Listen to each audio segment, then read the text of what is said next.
Je vais partager mon écran.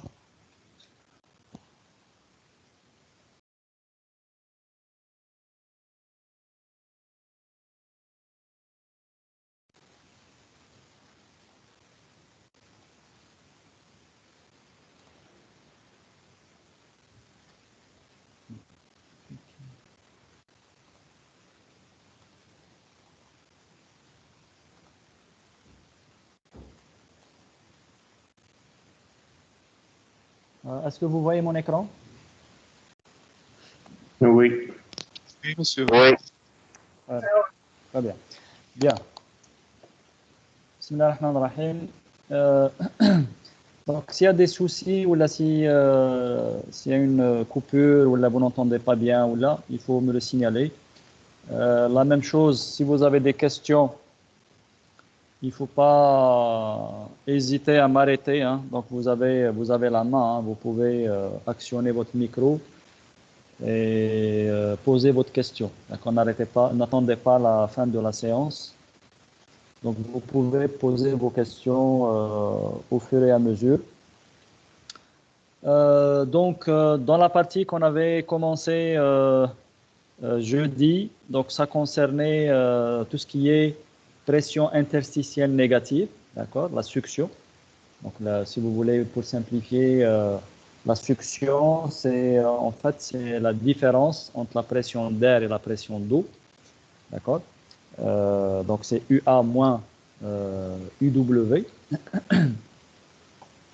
D'accord, je pourrais éventuellement, s'il y a besoin, je pourrais utiliser un tableau. Enfin, d'ailleurs, je peux le faire tout de suite. Mais allez, je pourrais le faire tout à l'heure si c'est nécessaire pour ne pas changer le partage de l'écran. Donc, la succion, en fait, c'est UA moins UW. Ça, c'est la définition de la succion. Donc, si la pression d'air, par exemple, si on se trouve dans un cas où la pression de l'air, elle est nulle, la succion devient moins UW. D'accord? C'est-à-dire, elle revient à la pression interstitielle négative, en fait. Donc, quand la pression interstitielle est négative, on va dire la succion, c'est une quantité positive. C'est moins la pression interstitielle juste pour manipuler des nombres positifs. Donc, si dans un sol... Attendez, il faut couper le micro, s'il vous plaît. Il y a des interférences. Alors, je vais quand même utiliser un petit tableau juste pour vous expliquer cette notion de succion pour ne pas vous perdre. Je vais changer le partage d'écran. Comme ça. Okay. Je change le partage d'écran.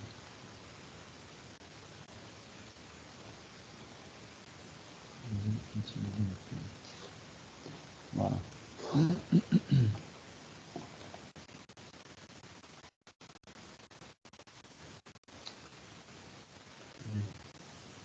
Donc, on avait parlé de concept de succion. En fait, quand on dit succion, on fait allusion à la pression interstitielle négative. Vous voyez mon tableau là? Oui. D'accord. Donc S, en fait, la succion, quand on écrit S, on fait allusion à UA moins UW. D'accord? UA moins UW. Donc S, c'est la succion. UA, c'est la pression d'air. Et ça, c'est la pression d'eau. D'accord? C'est normal qu'on parle d'air parce que souvent, quand on parle de pression interstitielle négative, on est dans un milieu triphasique, à 3 phases. D'accord? Donc, j'avais donné l'exemple la dernière fois. Par exemple, donc, si on a un massif de sol, d'accord, j'ai une nappe phréatique ici. D'accord, nappe phréatique. Donc là, si j'imagine qu'il y a une remontée capillaire, donc elle va être ici, la remontée capillaire. Donc cette partie-là, elle est saturée par capillarité. Capillarité. Celle-là, elle est saturée. Le sol, il est saturé déjaugé. Déjaugé, c'est-à-dire sous la nappe. La partie supérieure, on a dit non saturé. Non saturé. OK? Donc, quand on a fait la distribution de pression interstitielle, pour simplifier, si on dit que la pression interstitielle va être quelque chose comme ça, voilà. Ah, même si je dis que c'est linéaire jusqu'au sommet, juste pour simplifier, on va avoir quelque chose comme ça. Ça, c'est pas juste. On va prendre carrément un segment, rapidement, ici.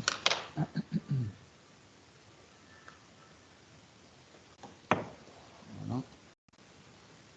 Et ça va être quelque chose comme ça. Voilà. Donc,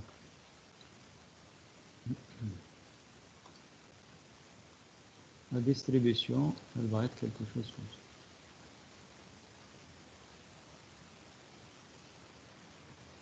Donc ici, c'est positif. Ça, c'est ce qu'on connaît classiquement. Donc la pression sous l'eau, gamma WH si vous voulez. Dès quand on arrive au sommet de la nappe, là, on a 0. Après, quand on remonte, on est dans des pressions qui sont négatives. D'accord? Négatives. Donc même dans la partie saturée par capillarité, la pression interstitielle, elle est négative. Mais ici, dans cette partie, puisqu'elle est saturée, il n'y a pas d'air déjà. Là, il n'y a que 2 phases, mais on a une pression négative. D'accord? Il n'y a pas d'air, donc UA nécessairement égale 0. Il n'y a pas d'air. Quand je monte plus haut, c'est non saturé, donc je vais avoir de l'air. Ici, je vais avoir de l'air, bien sûr, de l'eau et des grains. D'accord?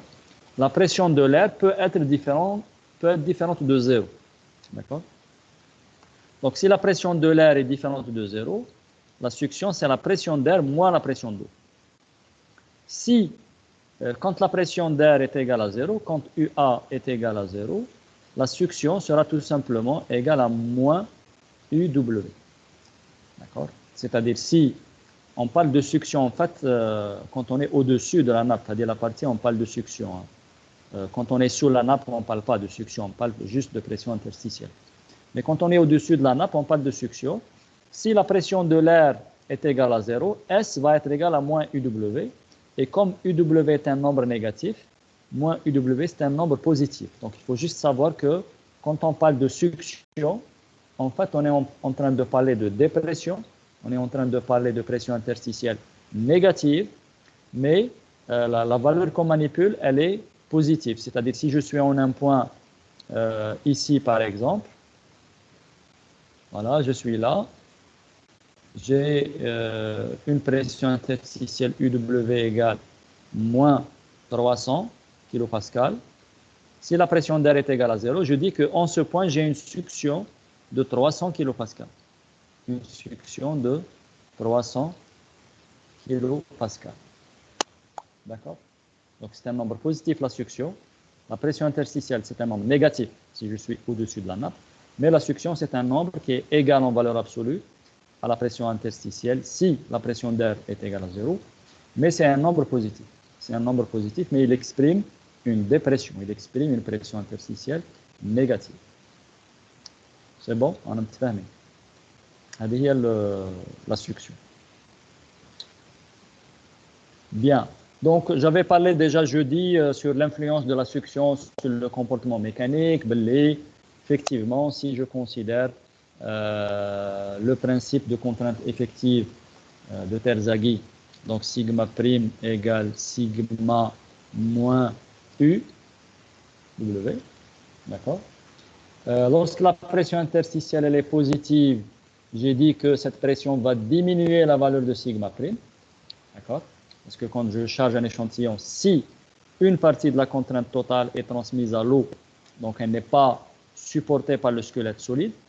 Donc, ce qui est transmis à l'eau n'est pas transmis au squelette solide, donc ne va pas participer, par exemple, à la déformation ou à la résistance au cisaillement du sol. Donc, la pression positive va diminuer la contrainte effective. Par contre, la pression négative, si j'ai une pression négative, elle va avoir un effet inverse. Moins un nombre positif, donc c'est un nombre qui va s'ajouter à sigma. Donc, la contrainte effective va augmenter avec la pression négative. C'est pour ça que j'ai dit, si je mets un échantillon de sol à sécher à l'air libre, qu'est-ce qui va se passer? Il va y avoir une aspiration d'eau. Hein, c'est un échantillon qui sèche à l'air libre, il n'est soumis à aucune contrainte, donc il n'y a pas de sigma. Okay? Il n'est soumis à aucune contrainte.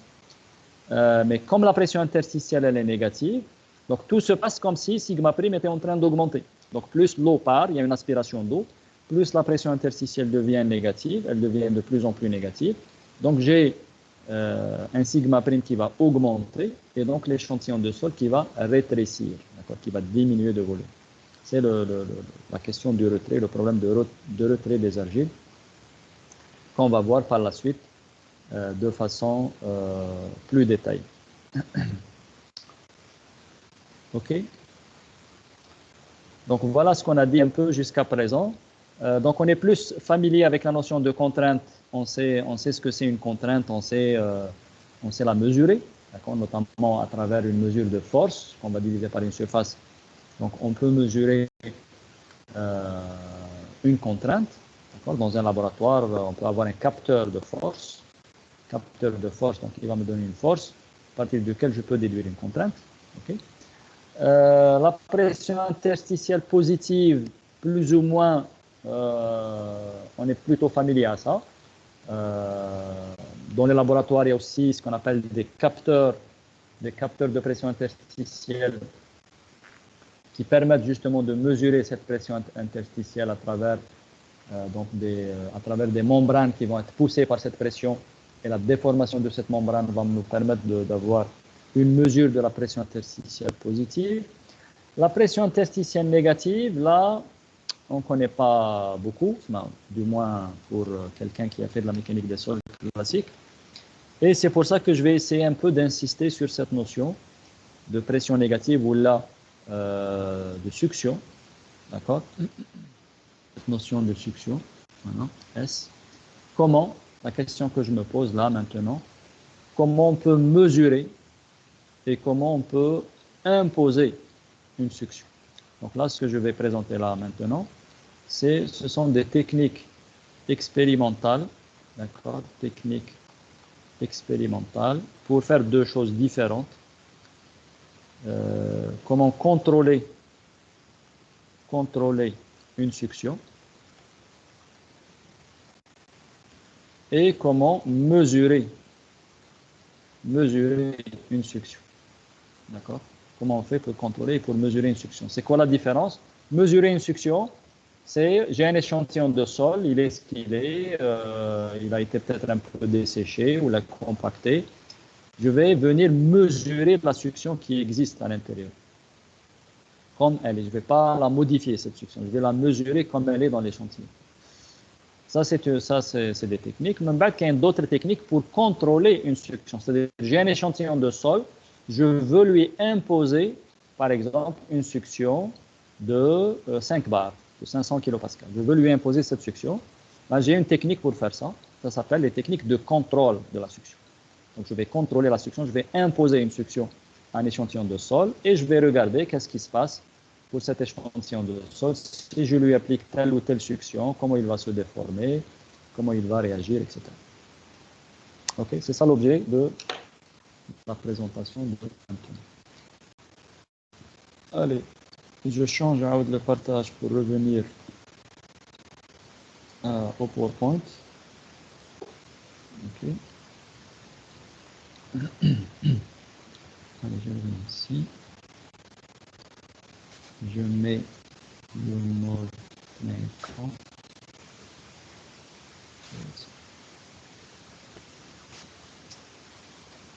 Voilà, maintenant, normalement, je suis sur le PowerPoint. C'est bon?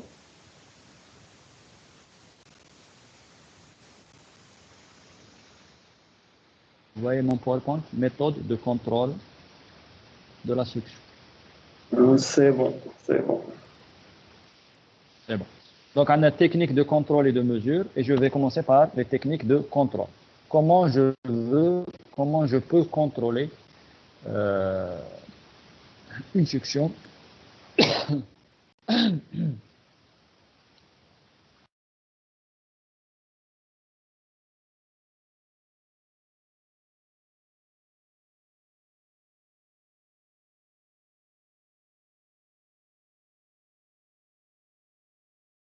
Monsieur, l'écran est muet. Où est-ce que c'est? Allô? Programme coupé.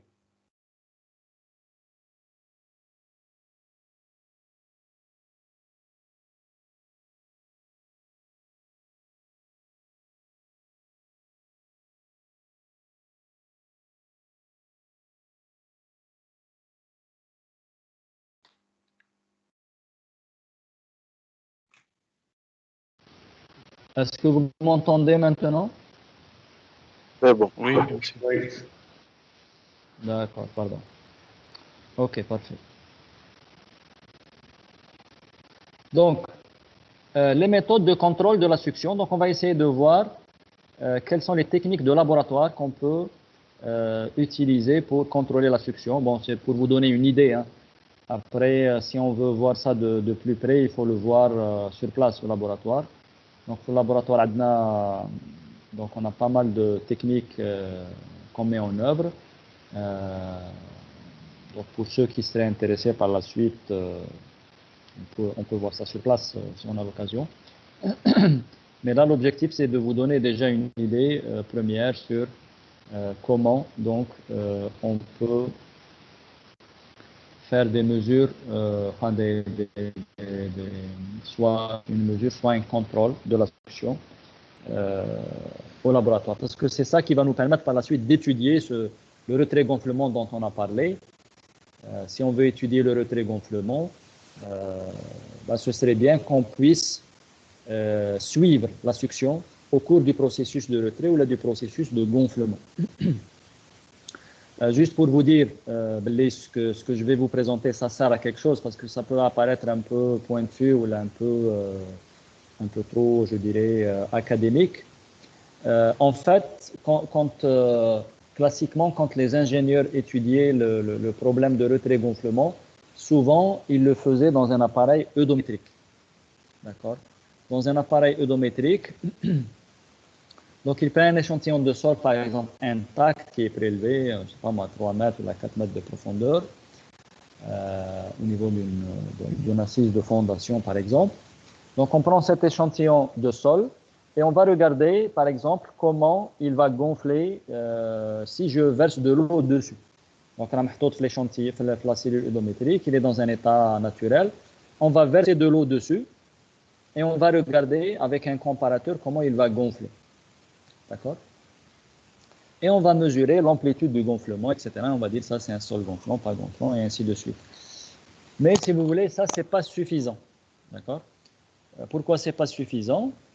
Parce que dans un tel essai, on est en train de mesurer uniquement la conséquence du gonflement. On n'est pas en train de mesurer la cause. Quand on étudie, par exemple, vous prenez, si on étudie la déformabilité d'un échantillon de sol saturé, par exemple, classiquement fluidomètre, qu'est-ce qu'on fait? On applique des charges, d'accord, et on mesure quelle est la déformation qui en résulte. Donc, on a la cause et on a la conséquence. On a la contrainte, c'est des charges que je suis en train de poser. D'accord? Donc, j'applique une charge, je connais la contrainte et je mesure la déformation par un comparateur. C'est-à-dire, j'ai une relation contrainte-déformation. J'ai une relation complète contrainte-déformation. Maintenant, les essais Hadouk le gonflement, par exemple, si je ne fais que verser de l'eau sur un échantillon et je regarde comment il gonfle, je sais quelle est la déformation, mais je ne sais pas quelle est la contrainte. D'accord? Bon, la contrainte, si je verse uniquement de l'eau, il n'y a pas de contrainte mécanique, mais il y a une succion. Il y a la succion qui est en train d'évoluer. C'est-à-dire, le sol était au début un peu sec, on va dire, Donc il y avait une pression interstitielle négative. Je verse de l'eau. La pression interstitielle négative était par exemple, je ne sais pas moi, de moins 1 mégapascal. Je verse de l'eau, elle va se diriger vers 0. Et l'échantillon, il va gonfler. Mais je ne sais pas, je n'ai aucune information sur la succion. L'odomètre. L'odomètre, il ne donne pas la pression interstitielle, ni positive, ni négative d'ailleurs. D'accord? Donc c'est pour ça que ces techniques-là, ça permet, si on veut étudier par exemple le retrait-gonflement, de maîtriser ce paramètre succion. D'accord? C'est ce paramètre succion qui, lui, c'est lui qui est l'équivalent de la contrainte, si vous voulez. Donc la contrainte, comme on a vu dans la contrainte effective, si je fais varier la contrainte totale ou là je fais varier la succion, je peux avoir des effets équivalents. En tout cas, tant que le sol est biphasique, c'est équivalent. Bon, si le sol est à 3 phases,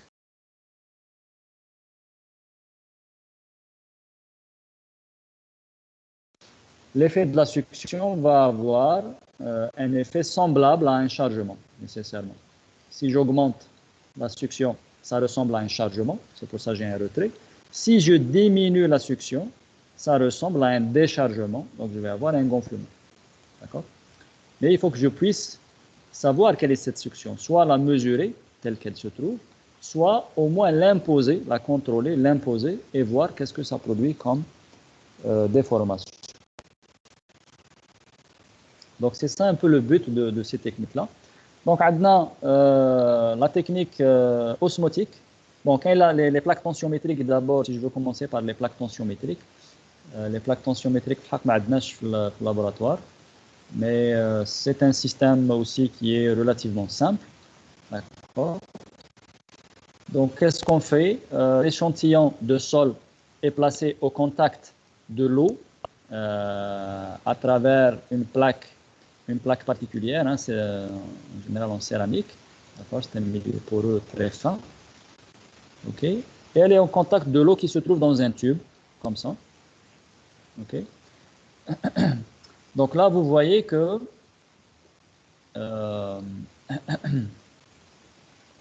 donc l'eau à l'intérieur de ce tube, donc à l'extrémité du tube, l'eau va être à la pression atmosphérique. Okay? Et donc, si je monte en hauteur, l'eau va être en dépression. Elle va se trouver en dépression. Et si l'échantillon est en contact de cette eau, donc on va appliquer à l'eau de l'échantillon une dépression égale, équivalent à la hauteur d'eau que nous avons ici. Okay. Donc là, on peut aller jusqu'à quelque chose comme 30 kilopascal. D'accord? Parce que c'est limité par la hauteur du laboratoire, si vous voulez. Si on a un laboratoire, une hauteur sous plafond de 3 mètres, donc on peut avoir une hauteur de 2,50 m là qui va nous donner 25 kilopascal. Et même si on dépasse cette hauteur, si on a par exemple une hauteur suffisante, beaucoup plus importante, ça ne peut pas être illimité parce qu'il y a le problème de la cavitation de l'eau. Dès qu'on dépasse les 80 kilopascal, l'eau commence à caviter ici. Et donc, l'essai on n'aura plus de continuité. Donc, avec ça, on peut appliquer vraiment de faibles suctions. C'est pour ça que cette technique de plaque tensiométrique n'est pas vraiment très importante. Ça ne permet pas d'appliquer des pressions négatives importantes. Après, on passe à la méthode osmotique, un phénomène que vous connaissez certainement, que vous avez étudié quand vous étiez en terminale, hein, dans la matière sciences naturelles. C'est le phénomène d'osmose. D'accord? Donc, ce phénomène d'osmose, c'est quoi? C'est quand vous avez une eau, par exemple, si vous prenez une eau salée, d'accord, une eau salée qui peut être en contact avec une eau douce, l'eau, on va toujours avoir une tendance à aller vers un équilibre. C'est-à-dire que l'eau va passer du milieu le moins concentré vers le milieu le plus concentré.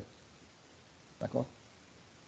Donc, il va y avoir un transfert d'eau du milieu le moins concentré vers le milieu le plus concentré pour essayer de converger vers un équilibre. C'est ça l'osmose. Donc, on va utiliser la méthode osmotique. Donc, de quoi il s'agit? Donc, ce que vous avez en jaune ici, c'est l'échantillon de sol. Et là, vous avez un petit récipient dans lequel on va mettre une solution concentrée de Monsieur, macromolécules. Hein. Oui, oui. on ne voit pas. Monsieur, ما حناش كمان نشوفوا l'expérience. Vous voyez pas mon écran? راها بلوكي في السلايد 25. Ah, راه في 25. Ah, yeah, d'accord. Ah, c'est noté. Bloqué à 25. Pourtant, depuis tout à l'heure, je suis sur la diapo 26. Moi, je pensais qu'en passant à la nouvelle diapo, ce serait automatique chez vous. Mais apparemment, ce n'est pas le cas. Ça. Vous avez bien fait de le signaler. C'est bon. Là, normalement, on est sur la diapo 26. Est-ce que ça veut dire qu'à chaque fois que je change de diapo, il faut que je fasse cette opération? Je ne sais pas. Il faut, donc, la prochaine fois, je vous dirai quand je change de diapo. Est-ce que vous voyez maintenant la diapo 26? Oui, c'est bon. C'est bon. Oui, monsieur. D'accord, désolé. La prochaine fois, je vous dirai hein, quand je change de diapo. Comme ça, si vous ne voyez pas la diapo avancée, vous me dites. Donc là, tout à l'heure, j'étais en train d'expliquer la plaque tensiométrique que vous voyez ici. Je reviens un peu sur la plaque tensiométrique. C'est là. Donc, vous avez l'échantillon de sol qui est placé sur une plaque céramique donc au contact de l'eau, d'accord, qui est dans un tube qui descend comme ça. Donc, si cette eau-là, quand le robinet est ouvert, elle sera à la pression atmosphérique ici. Bon, bien sûr, l'eau ne va pas s'écouler parce qu'elle est retenue. Il y a la tension de la plaque céramique qui va retenir l'eau. Donc, si je mets l'échantillon de sol au contact de cette eau, parce que la plaque céramique, elle est saturée d'eau, donc il y a une continuité de l'eau jusqu'à l'échantillon. Donc la dépression que je vais avoir dans l'eau sera appliquée à l'eau qui se trouve dans l'échantillon. Donc si j'ai 25 kPa là, parce que j'aurai une hauteur de 2,50 m, à la hauteur H, donc j'aurai 25 kPa de succion qui sera appliquée à l'échantillon de sol. Mais j'ai dit que ça, c'est une technique qui n'est pas vraiment très importante, je dirais, parce qu'elle ne permet pas d'appliquer des suctions élevées. Okay? C'est pour ça qu'on passe souvent donc à la méthode osmotique. La méthode osmotique, elle consiste en quoi? Donc l'échantillon qui est là, représenté en jaune, sera mis au contact d'une solution de macromolécules. Les macromolécules, en fait, ce qu'on utilise ici, c'est du PEG, hein, c'est du polyéthylène glycol, mais peu importe, l'essentiel c'est de savoir que ça c'est une solution concentrée de macromolécules. Et là en rouge, vous avez une membrane particulière, c'est une membrane de dialyse. Elle ressemble un peu aux membranes de dialyse, enfin c'est la même chose que les membranes de dialyse qui sont utilisées dans les appareils de dialyse des reins. Hein, les gens qui ont un rein, par exemple, qui ne fonctionne pas bien, ils vont se faire dialyser, c'est-à-dire purifier leur sang en le faisant passer à travers une membrane de ce type, d'accord, qui va laisser passer certaines molécules et ne pas laisser passer d'autres. Ça dépend de ce qu'on veut. D'accord? Donc, là, la membrane rouge que vous avez ici, c'est une membrane qui va laisser passer les molécules d'eau, mais qui ne laisse pas passer les molécules ou les macromolécules de PEG. D'accord? Il y a quelqu'un qui n'a pas désactivé son micro. OK? Donc, qu'est-ce qui va se passer ici? Comme nous avons cette solution qui est concentrée, l'eau qui se trouve dans cette solution est concentrée, par le principe d'osmose, l'eau va passer du milieu le moins concentré vers le milieu le plus concentré, c'est-à-dire l'eau va passer de l'échantillon vers cette solution, à travers cette membrane. Bon, les macromolécules de PEG ne peuvent pas passer vers l'échantillon, mais les molécules d'eau de l'échantillon peuvent passer à travers cette membrane. Donc, cette solution en quelque sorte, elle va aspirer de l'eau de l'échantillon, d'accord? Et en fonction de la concentration de cette solution de PEG, on va appliquer différentes suctions à l'échantillon de sol. Donc, on peut aller jusqu'à 8 mégapascales, c'est-à-dire 80 bars. Et on peut même aller au-delà de 80 bars avec le PEG 6000. D'accord? Donc, l'essentiel, c'est de savoir que on a des tableaux qui donnent, en fonction de la concentration de PEG, on a le niveau de succion qu'on peut appliquer à l'échantillon. Okay? Donc, on utilise toujours les mêmes macromolécules, mais à différentes concentrations. Donc, bien sûr, plus la concentration est élevée, plus la solution va avoir tendance à aspirer de l'eau de l'échantillon, et plus la succion sera plus grande. D'accord? Donc, ça, c'est une façon d'imposer une succion à un échantillon de sol. Donc, si j'impose une succion à un échantillon de sol, je peux voir par la suite comment cet échantillon il s'est déformé, de combien il s'est rétréci. Donc, il y a des méthodes aussi de mesure de volume, etc. On peut voir ça aussi par la suite. Et voir comment on peut mesurer, par exemple, une variation de volume de cet échantillon pour pouvoir étudier le retrait d'une argile en fonction des niveaux de succion progressifs qu'on peut lui appliquer. Donc ça, c'est la technique osmotique. Donc là, je vous donne juste une idée de la technique. Après, si quelqu'un veut maîtriser cette technique, il faut qu'il la manipule au laboratoire. Donc nous avons ce qu'il faut au niveau de notre laboratoire pour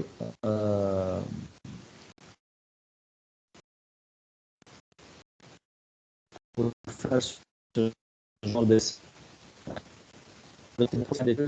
L'administration nous a signalé qu'il fallait éviter les projets expérimentaux, les projets de laboratoire, vu la situation sanitaire. Donc, on ne peut pas garantir l'ouverture des labos, etc. On ne sait pas qu'est-ce qui va se passer.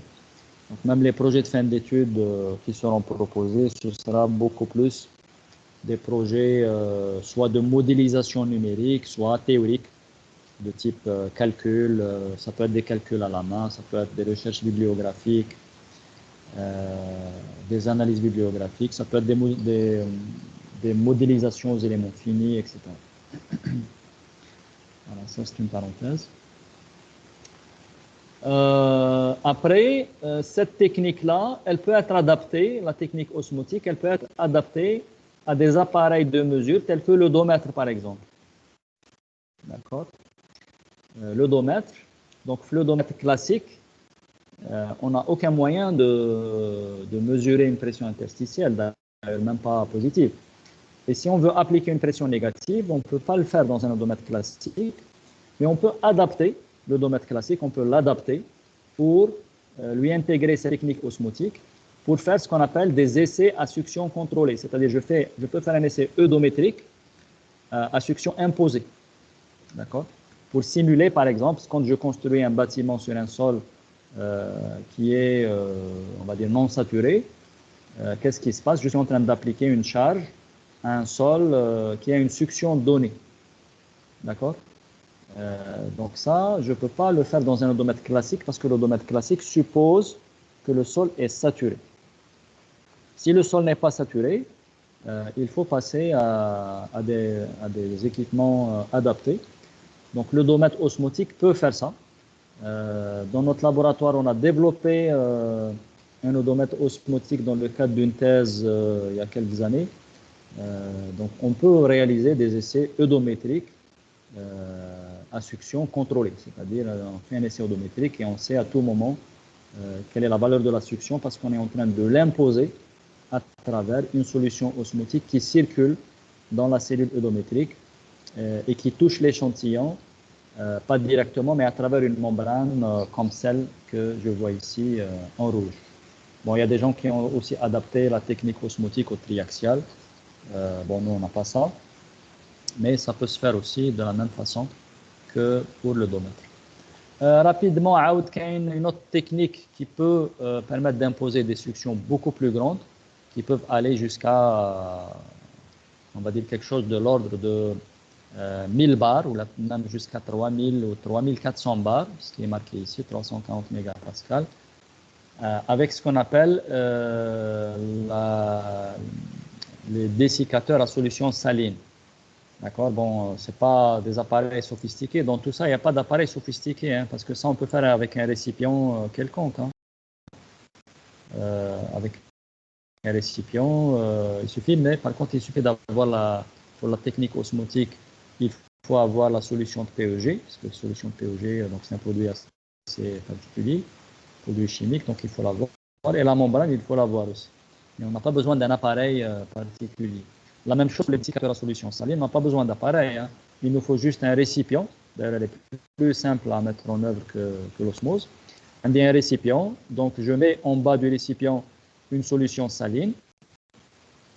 D'accord?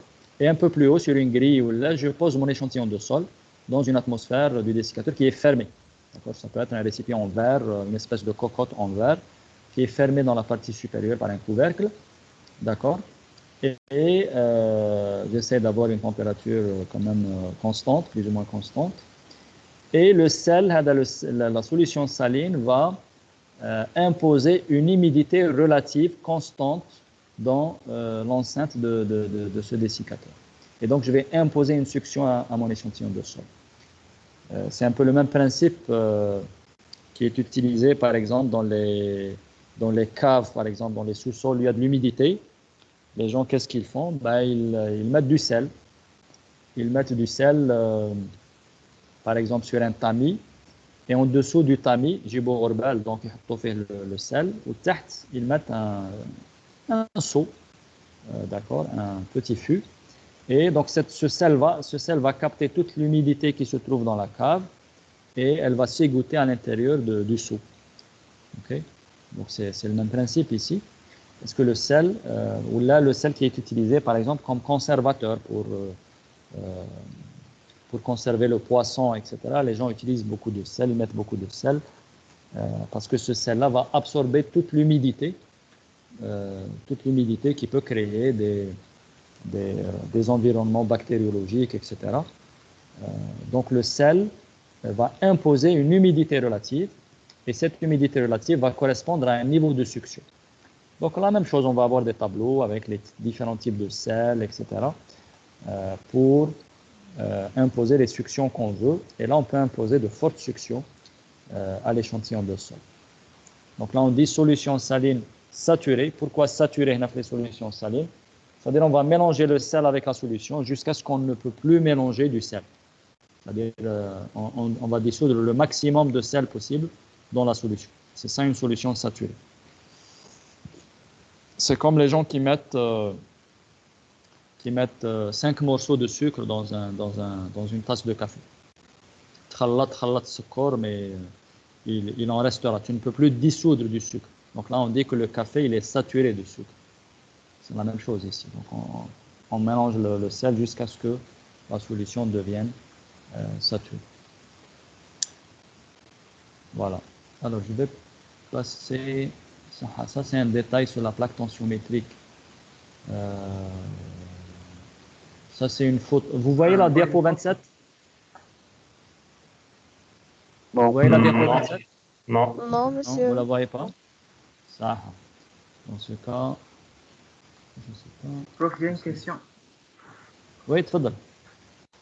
Oui. Bon, depuis là, j'étais en train de voir, et savoir les méthodes de contrôle de la succession, désolé. Mais je voulais d'abord savoir, c'est quoi l'avantage de savoir le méthode et le contrôle de succession? Comment ça va nous aider tant que les ingénieurs au terrain ou bien tant que les techniciens? Qu'est-ce qu'on cherche quand même? Parce que c'est ça que j'étais en train de me demander ici, quoi. C'est-à-dire, quel est l'intérêt de la succion pour l'ingénieur? Est-ce que tu peux Voilà, reformuler ta ça. question?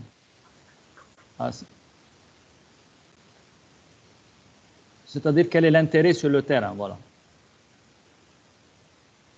Oui, c'est ça. Très bien, très bien. Ok, très bonne question. Asnat Chouf. Donc là, on est toujours sur la diapo 26. Bon, puisque je vais changer de partage, je vais en même temps revenir à mon tableau pour essayer de répondre à la question de notre ami. si j'y arrive. En bas, je reviendrai à la diapo 27. Alors. Ça, c'est pas efficace parce qu'on change de diapo et ça n'apparaît pas chez vous, c'est pas normal. Ok, je vais revenir. Est-ce qu'il y a des fois...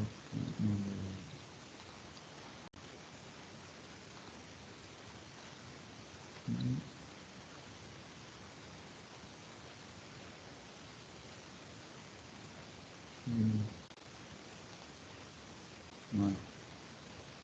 Normalement, là, vous voyez le fichier, le tableau, le tableau manuel. Oui. Voilà. Donc, la question de votre collègue, elle est très importante, hein, parce que, si vous voulez,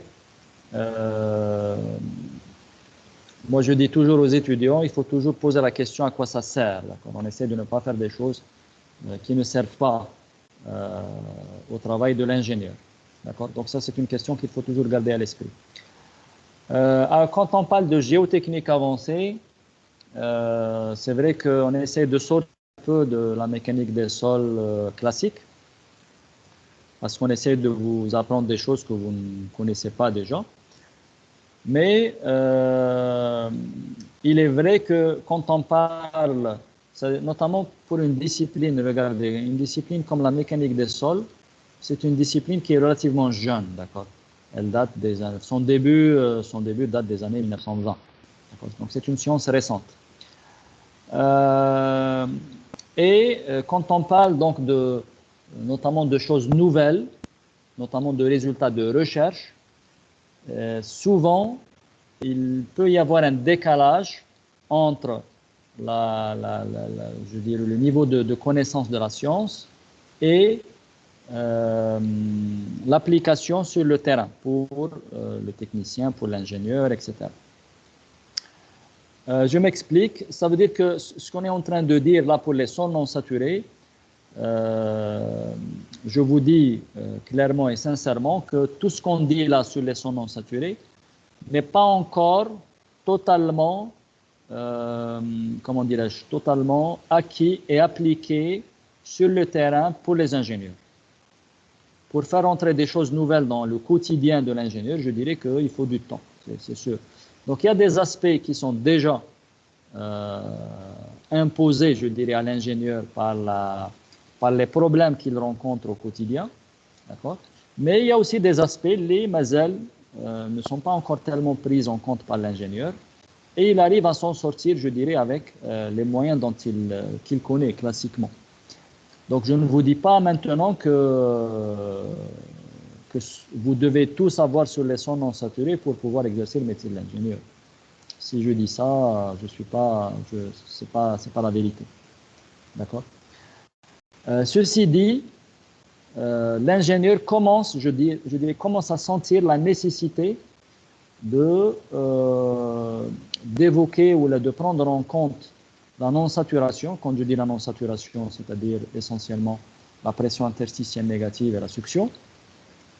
Il commence à sentir cette nécessité à travers les problèmes qui se posent à lui quand il construit différents types d'ouvrages. J'ai cité l'exemple du retrait-gonflement, d'accord? Donc l'exemple du retrait-gonflement. Retrait-gonflement. Donc quand l'ingénieur construit sur un sol qui est gonflant par exemple, voilà, je fais un petit schéma ici, un bâtiment, il va le construire, il va le fonder sur un sol qui est gonflant, hein, une argile plastique gonflante.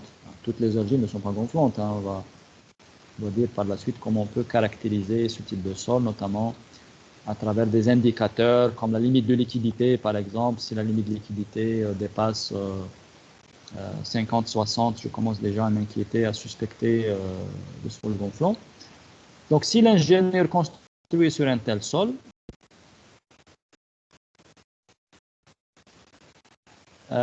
pour pouvoir estimer le risque, d'accord, ce serait bien de savoir quel est l'état initial du sol sur lequel il va construire. D'accord? Par exemple, si ce sol-là, l'ingénieur peut imaginer un scénario. Par exemple, il va construire ce bâtiment dans une période sèche, je ne sais pas moi, une période de 2 ou 3 ans, il n'y a pas eu de pluie, ce qui est tout à fait possible. Donc, on peut se demander quelle est la succion S0 initiale du sol, de la couche d'argile sur laquelle l'ingénieur a construit. D'accord? Après, s'il y a de la pluie qui va se produire, par exemple, 6 mois plus tard, ou s'il y a une fuite de canalisation, ou une remontée de nappe, ou un arbre, ou des plantations qui étaient plantées à côté, qui ont été arrosées, ou quelque chose comme ça, la succion va passer de S0 à S1. Elle va diminuer. S'il y a de l'eau qui arrive, la succion, elle va diminuer. Donc, si la succion diminue, le sol, il va gonfler. D'accord? Il va gonfler. Le sol, il va y avoir un gonflement. Mais la question qui reste posée à l'ingénieur, quand la succion passe de S0 à S1, le sol gonfle de combien? D'accord? La réponse à cette question, c'est ce que j'étais en train de présenter. C'est-à-dire, si je prends un échantillon de sol ici, et je vais au laboratoire, en passant d'une succion S0 à S1, je peux étudier le gonflement de cette argile. Comment cette argile, elle va gonfler quand la succion passe de S0 à S1. Ça, c'est quelque chose que je ne peux pas avoir dans un odomètre classique. D'accord? Mais que je peux avoir dans un laboratoire. Je ne suis pas obligé d'avoir un odomètre à succion contrôlée pour faire ça. Non. Je vais vous montrer, juste à travers les techniques osmotiques et solutions salines. Juste avec ça, on va voir par la suite comment on peut exploiter des mesures de ce type pour répondre à cette question posée par l'ingénieur. Si la succion passe de S0 à S1, le sol il gonfle de combien? Si la succion augmente et elle passe de S1 à S0, c'est-à-dire si je suis en période humide, je construis, etc., il n'y a pas de problème. Après, j'ai 3 ans de sécheresse. La succion va passer d'un niveau S1, elle va augmenter vers un niveau S0. Je vais avoir un retrait. Je vais avoir un retrait de combien? D'accord? Donc, c'est ce type de question, c'est un peu l'équivalent de l'essai odométrique qui permet de calculer les tassements. L'équivalent pour permettre d'étudier le retrait-gonflement des argiles gonflantes quand il y a des cycles sécheresse, période humide alternée. Ça, c'est une application possible, mais j'ai aussi parlé des sols compactés, parce que quand je construis une route, dans le corps de la chaussée, j'ai une succion, en fait. D'accord? J'ai une succion, parce que, attendez, je vais avoir besoin d'un peu plus d'espace sur mon tableau.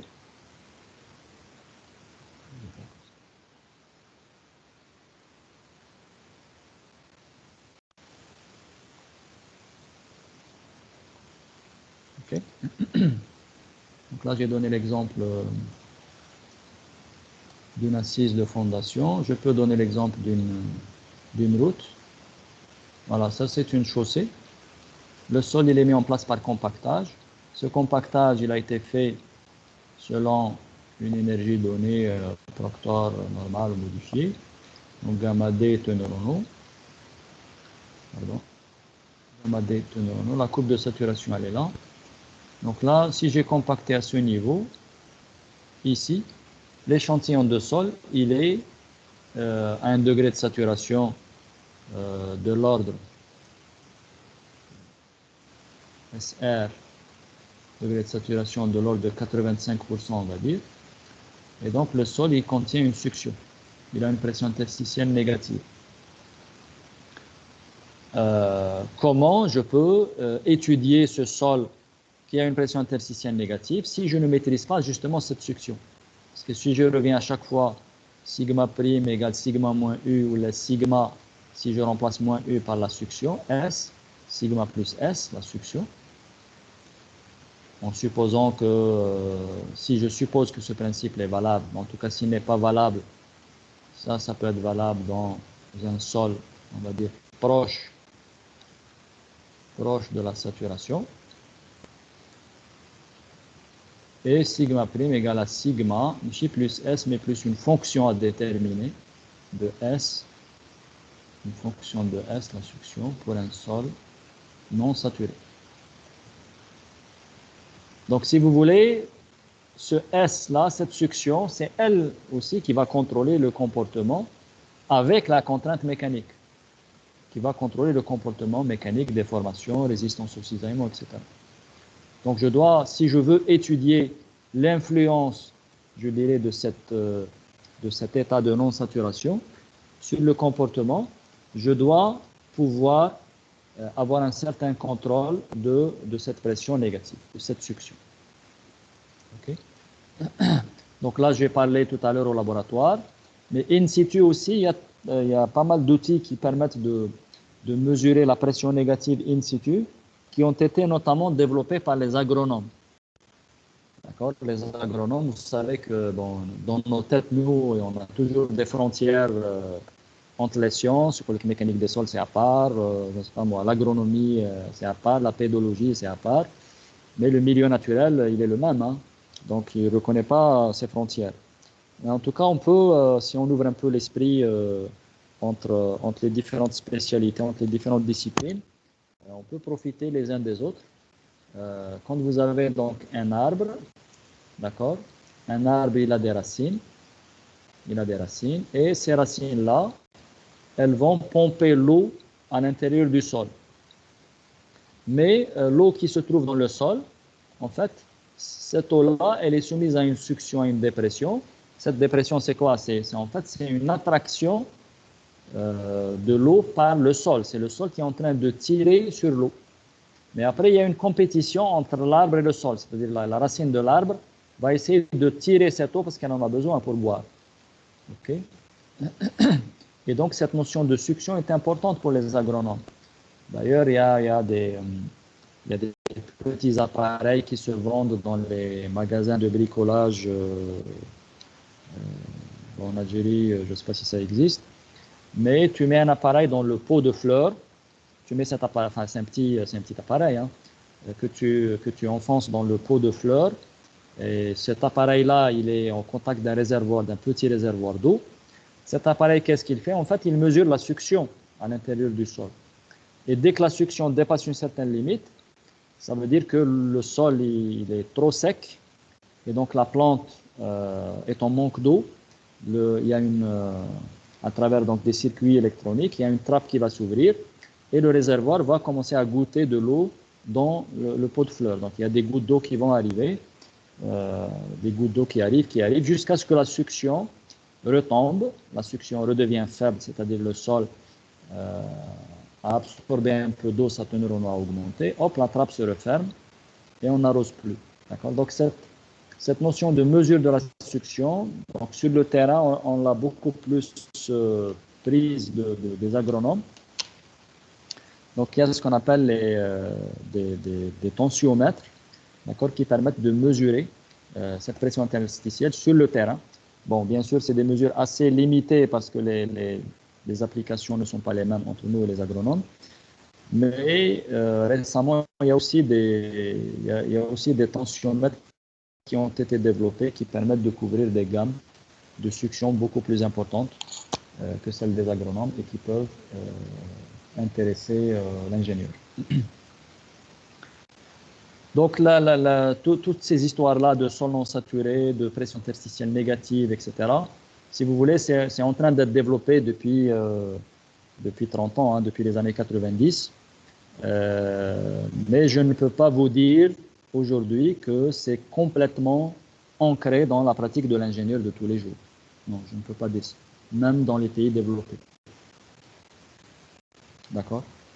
Ceci dit, ça commence à venir. On commence à voir, par exemple, un logiciel Complexis de calcul géotechnique qui intègre des lois de comportement qui prennent en compte la non-saturation du sol. Bon, Plaxis, c'est un outil d'ingénieur, hein, c'est un outil de recherche. Donc, ça commence à parler de pression négative, de lois de comportement qui prennent en compte les sons non saturés, etc. Et les premiers, je dirais, qui ont mis beaucoup d'argent pour développer les sons non saturés, ce n'est pas les ingénieurs en génie civil classiques. C'est beaucoup plus les gens qui font le stockage de déchets nucléaires. Parce que le nucléaire, ça génère beaucoup d'argent. Et donc, comme ils avaient ce problème de stockage de déchets radioactifs en profondeur, ils ont beaucoup investi dans l'étude du comportement des sols quand ils sont soumis à des pressions négatives, mais aussi à des températures. Et ils ont développé beaucoup d'études sur le comportement, on va dire, thermo-hydromécanique, c'est-à-dire couplage, température, pression négative et contraintes mécaniques, pour étudier le comportement des sols. Donc, c'est eux qui ont beaucoup financé les sols non saturés, mais les autres en ont profité, les gens qui font du retrait-gonflement des argiles, les gens qui construisent des barrages, les gens qui construisent des routes, etc. Donc ça, j'ai développé cette réponse parce que c'est un peu, si vous voulez, pour motiver un peu pour motiver cette partie du cours dans laquelle on a dit on va parler de succion et de son non saturé. Donc en 2 mots, pour vous synthétiser toute la réponse, tout ça est important, tout ça est utile dans pas mal d'applications d'ingénieurs, mais je dois vous dire que ce n'est pas encore ancré dans les normes, je dirais, dans les essais normalisés d'ingénieurs, dans la pratique courante de l'ingénieur. Je ne sais pas si j'ai répondu à ta question.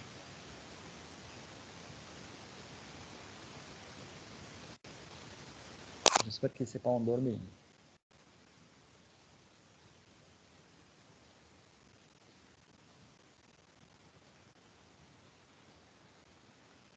Allô? Oui, monsieur, on vous entend. Ça va, j'ai répondu un peu à ta question?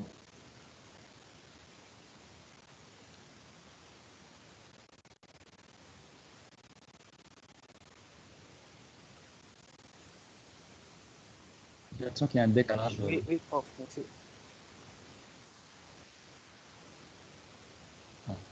Je vois aussi que quelqu'un a lancé, a démarré l'enregistrement de la séance. Qui c'est qui a lancé l'enregistrement?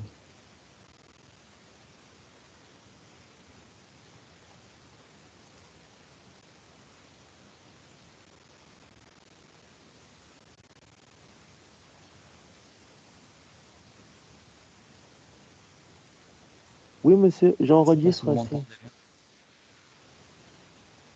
Je peux lancer l'enregistrement. Qui c'est?